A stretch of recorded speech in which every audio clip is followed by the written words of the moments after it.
पंख बिन बिच्छू डंक बिन आरती शंख बिना आरती शंख बिना आरती शंख बिना गरुड़ अंक बिन कमल पंख बिन निशामयंक बिना निशामयंक बिना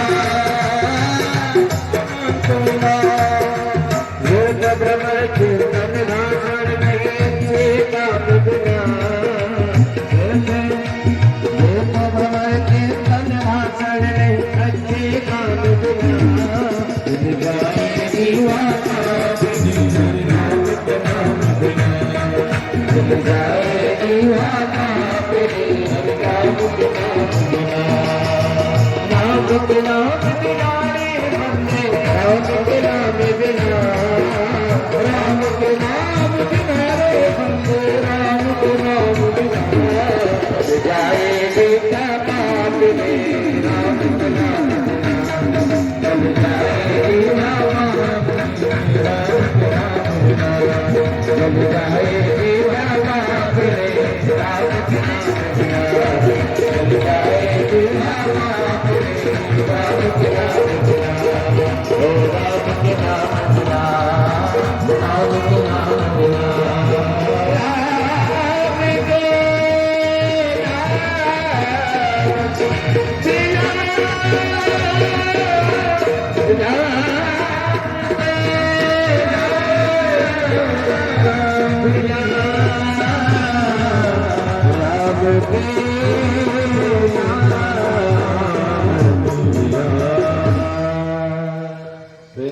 राधा कृष्ण भगवान की जय राधे ठाकुर के प्रेम से बोली राधे राम नाम के आलसी और भोजन के होशियार तुलसी ऐसे जीवन को बार बार धिक्कार। राम नाम में कभी आलस नहीं करना चाहिए। बाबा कहते हैं बहुड़े बैठे परे उताने नाम ले सो बड़े सयाने। अब आजकल के कल्चर में जानते हैं हाय बाय और चाय इनका आदर हो गया।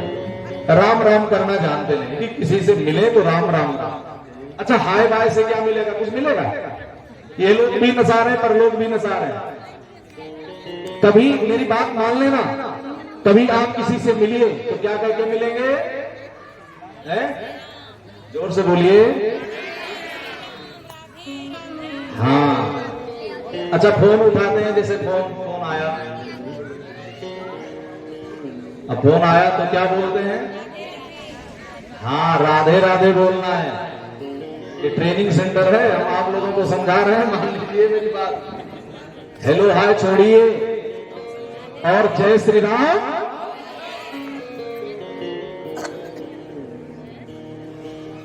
कई बार तो यही नहीं समझ में आता है, पहले लोग प्रणाम करते थे तो दंडवत प्रणाम, उसके बाद में पैरों में। आजकल माताएं भी कुछ हमारी गांव देहात की वो दोनों हाथ से पैर दबा दबा करके पैरों को छूती और क्रॉस करके दोनों हाथों को तक पैर छूना चाहिए, मस्तक रखना चाहिए। स्त्रियों के लिए दंडवत प्रणाम नहीं है।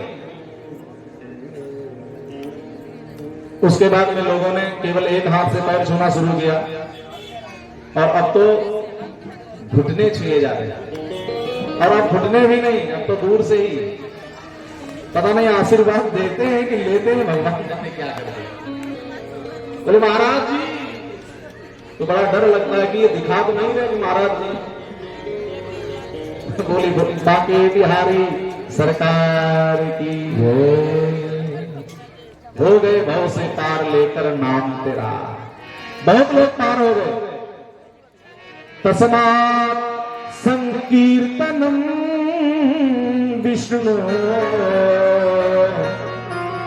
जगन मंगल मंसा महाकामपि गौरव्या विशुद्धे कांति कनिष्कृतम। जैसे अग्नि सब कुछ जला करके भस्म कर देती है, ऐसे ही जैसे सोने को अग्नि शुद्ध कर देती है, ऐसे ही हमारे जीवन को भगवान का नाम समस्त पापों को जला के भस्म कर देता है और हमारे जीवन को सोने की भांति चमचमाता हुआ निखार देता है। तो भगवान का नाम हमेशा गाइए। प्रेम से बोलिए जय श्री कृष्ण, जोर से बोलिए।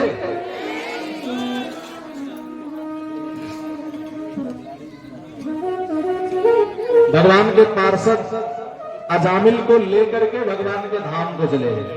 क्यों ले गए थे? क्योंकि अंतिम में उसने अपने बेटे का नाम नारायण पुकारा था। बेटा नारायण, बेटा नारायण।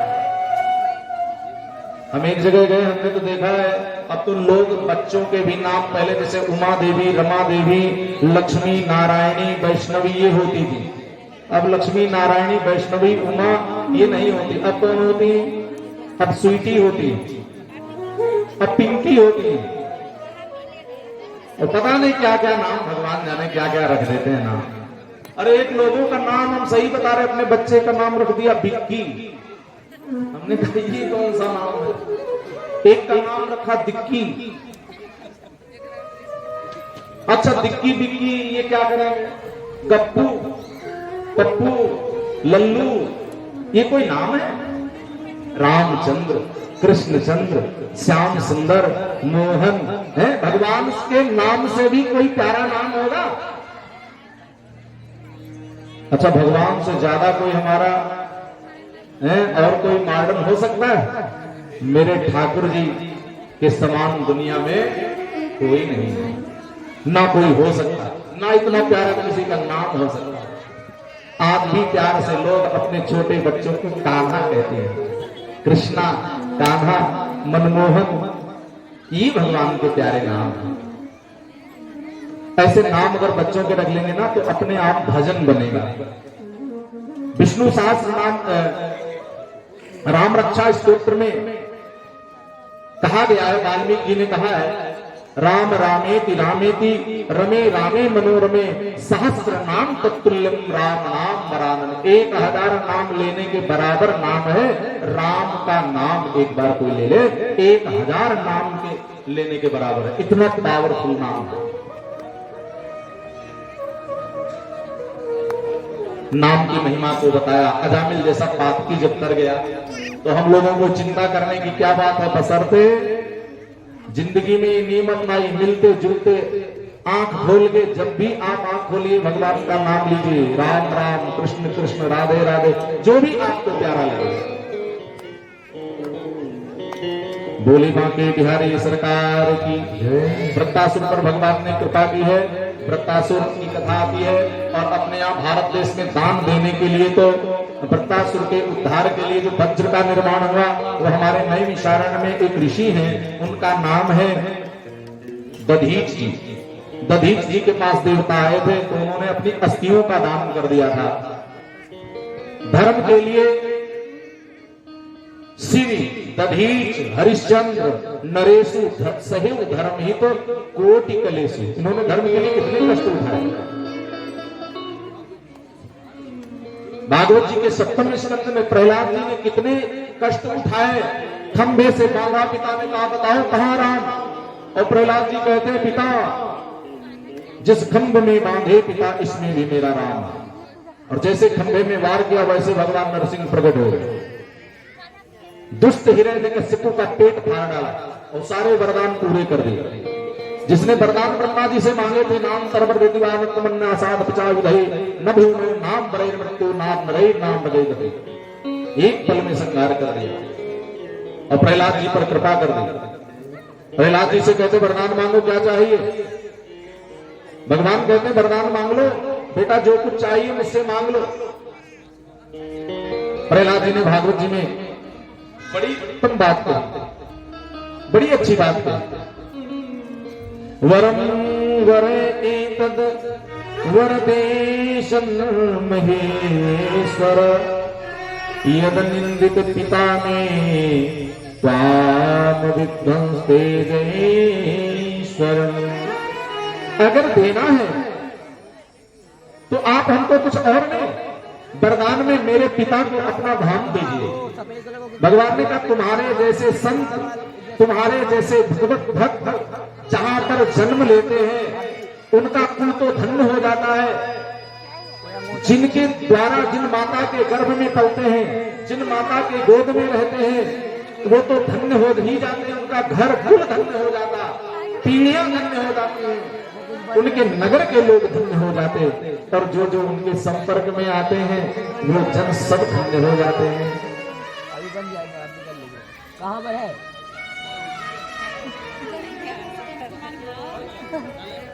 पंडित जी के पास नहीं है। भगवान कहते त्रिशक्ति भी पिता पुत्र पितृ भी साते नभ। बड़े प्यार से बात को सुनिए। त्रिशक्ति भी का मतलब 3 और 7। 3 7 का मतलब 7 पीढ़ियां। 3 का पहाड़ा करो, 7 का 3 बार तो कितना होता है?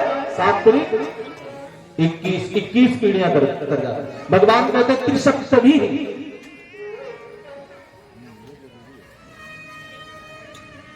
कैसे? बोले देखो, संतान की उत्पत्ति माता और पिता दोनों से होती है ना।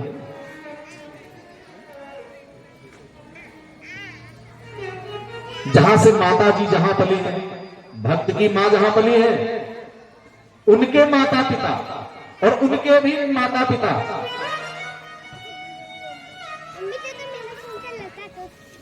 ये 3 पीढ़ियां माता पक्ष की, 7 पीढ़ियां माता पक्ष की और 7 पीढ़ियां पिता के पक्ष की जो गुजर गई, और 7 पीढ़ियां जो आगे होंगी। 21 पीढ़ियां भगवान के भक्त जहां जिस कुल खानदान में जन्म लेते हैं, भगवान कहते हैं भागवत जी में कि ऐसे लोग हमारे सर्वथा धाम को ही प्राप्त होते हैं। प्रेम से बोलिए राधे राधे। धन्य है भगवान। त्रिशक्ति भी पिता पूत पितृवी शातेन यद साधु सिद्ध हो जाता, भगवान ने कुल पावना, उसका कुल पावन हो जाता है जिस कुल में भक्त का जन्म होता है। और रामचरितमानस में तो बाबा कहते हैं पुत्रवती युवती जग सोई, पुत्रवती युवती जग सोई, पुत्रवती युवती जग सोई, पुत्रवती युवती जग सोई, पुत्रवती युवती जग सोई, जग सोई, रघुपति भगत जासु, रघुपति भगत जासु सुख होई, रघुपति भगत जासु सुख होई। वो माता पुत्रवती युवती, उसका जीवन धन्य है जिसका पुत्र भगवान का भक्त बन जाए, दास बन जाए। अच्छा, ये इतनी बड़ी प्रशंसा है, लेकिन फिर भी कोई माता चाहती है कि मेरा बेटा बाबा जी बन जाए। हर माता चाहती है डीएम बने, एसडीएम बने, नेता बने, कलेक्टर बने, अधिकारी बने। कोई माता ये चाहती है मेरा बेटा साधु बने, है? काहे भैया, आजकल हमारे यहां हमने तो देखा है अपनी आंखों से, माताओं ने, पिता ने रो करके अपने पुत्र को गुरुदेव की सेवा में दे दिया। बोले 4 बेटे हैं, 3 को अपनी सेवा में और गुरुजी 1 को आपकी सेवा में आजीवन दान कर दिया। धन्य है यहाँ के माता पिता, धन्य है भारत देश की भूमि, धन्य है यहाँ के लोग। अरे भैया, दशरथ जी ने भी देखो राम जी को, लक्ष्मण जी को यज्ञ रक्षा के लिए दे दिया था। जाओ, भगवान कहते यज्ञ करो, आप रहे मठ की रखवारी।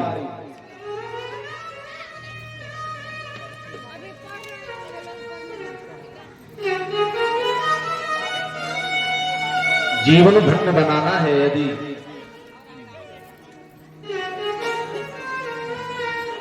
भक्त तो तब होंगे जब माता पिता भक्ति करेंगे। पुण्यात्माएं भी घूम रही हैं कि हमें कोई ऐसा सदगृहस्थ मिल जाए कि जिनके गर्भ से मैं जन्म लेंगे।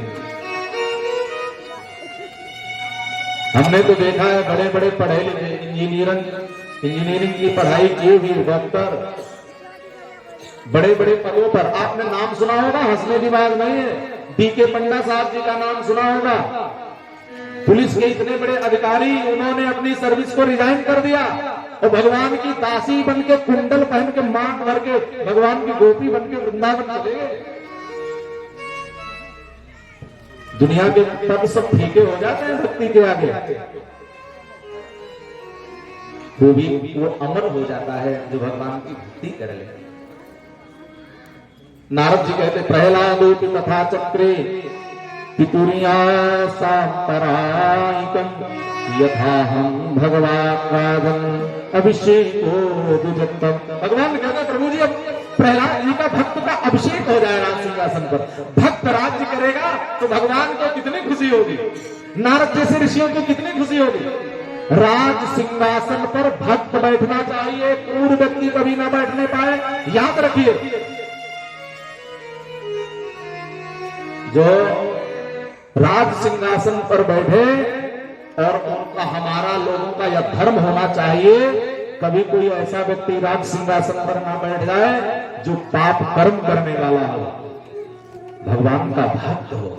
और ऐसे राज सिंहासन पर जब बैठते हैं ना तो संसार की शोभा देखते बनती है। आप ये मत समझना कि किसी पार्टी का मैं सपोर्ट कर रहा हूं, हाँ, क्योंकि लोग बहुत कुछ सोच लेते हैं अपने आप ही। लेकिन चाहे जिस पार्टी का हो, मुझे पार्टी से मतलब नहीं, लेकिन जो धर्म की बात करेगा, जो भगवत भक्त होगा, हम उसको वोट सपोर्ट सब कुछ करेंगे। ये हमारा धर्म होना चाहिए कि कम से कम ऐसे लोग राज्य करें, राज सिंहासन पर नियमों को बनाएं कि हमारा देश पुनः एक बार विश्व गुरु बन करके दुनिया में अपने सनातन का परचम लहराए। और आज भगवान की कृपा से हम लोग देख रहे हैं, आज अपने भारत देश के कितने विद्वान विदेशों में बुलाए जाते हैं, सनातन धर्म का डंका बज रहा है। ये हमारे लिए गर्व की बात होनी चाहिए। भगवान के भक्त का सदा आदर करें। और भागवत जी में तो यही बात है, भगवान के भक्तों का जो आदर करते हैं उनका तो इस संसार में पूजा होती है, और जो निरादर करते हैं तो जो अपमान भगत करे करे, जो अपमान भगत करे करे, जो अपमान